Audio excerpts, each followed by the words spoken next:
Assalamualaikum warahmatullahi wabarakatuh. Nama saya Rahma Amanda, NPM 1915210025. Di sini saya akan nge-review dan mempresentasikan yang berjudul Mempercepat Pemulihan dan Menjaga Stabilitas. Yang pertama, overview risiko terhadap stabilitas sistem keuangan. Pada tahun 2020 lalu, pandemi COVID-19 yang mengguncang dunia memberikan tekanan yang sangat berat bagi perekonomian.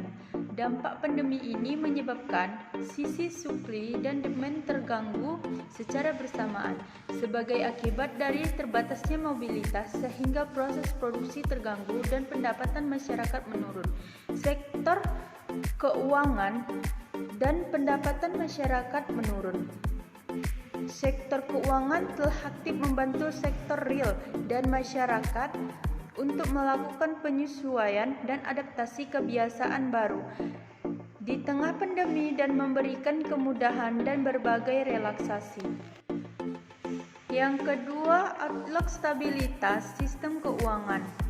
OJK memperkirakan bahwa stabilitas sistem keuangan sepanjang tahun 2021 masih dapat terjaga dengan baik di tengah masih berlanjutnya pandemi dan perubahan yang terus terjadi baik di sektor keuangan dan perekonomian baik di lingkup domestik maupun internasional. Dinamika tersebut tentunya mempengaruhi profil risiko industri jasa keuangan yang menuntut adaptasi dan mitigasi yang produktif, sehingga dapat perubahan tentang menjadi peluang outlook stabilitas keuangan setiap industri dan sekitar jasa keuangan secara umum masih dapat terjaga. Namun demikian, terdapat perbedaan baik dari perkembangan fungsi intermediasi maupun profil risiko di industri perbankan, pasar modal, asuransi, dan perusahaan pembiayaan. Yang ketiga, arah kebijakan stabilitas sektor keuangan. Pandemi masih akan menentukan arah pemulihan ekonomi nasional dan stabilitas sistem keuangan. Di tahun 2021, di mana berkelanjutan pandemi akan membatasi pemulihan sektor koperasi supply side dan peningkatan permintaan dari sektor rumah tangga atau demand side.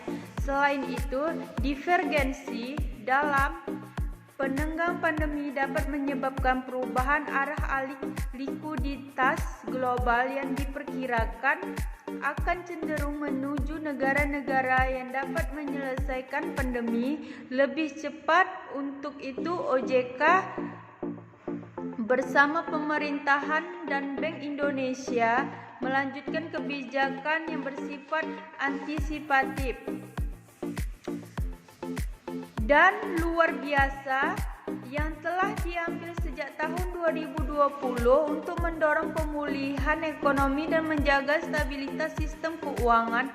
Di OJK juga telah memberikan ruang bagi sektor real untuk bertahan dalam menghadapi dampak pelemahan ekonomi, khususnya dalam memitigasi resiko gagal bayar, debitur atau default.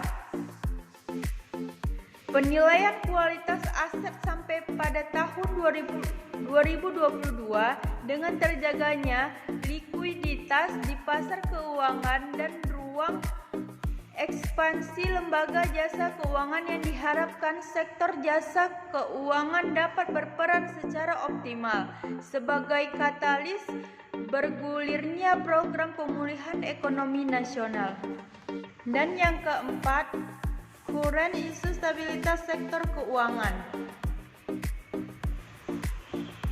Untuk mengelola siklus ekonomi dan keuangan ke depan, beberapa pengamatan menunjukkan bahwa OJK mencermati fenomena terkini di sektor jasa keuangan yang dapat mempengaruhi stabilitas sistem keuangan di depan serta efektivitas transmisi investor individu menjadi salah satu pendorong utama pemulihan kinerja pasar saham 2020 secara global.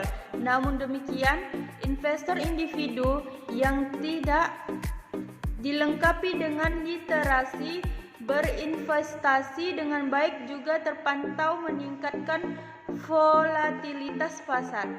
Saham keputusan investasi investor individual sebagai tidak mendasarkan analisa fundamental dan dipengaruhi oleh informasi dari influencer. Terima kasih presentasi review dari saya. Assalamualaikum warahmatullahi wabarakatuh.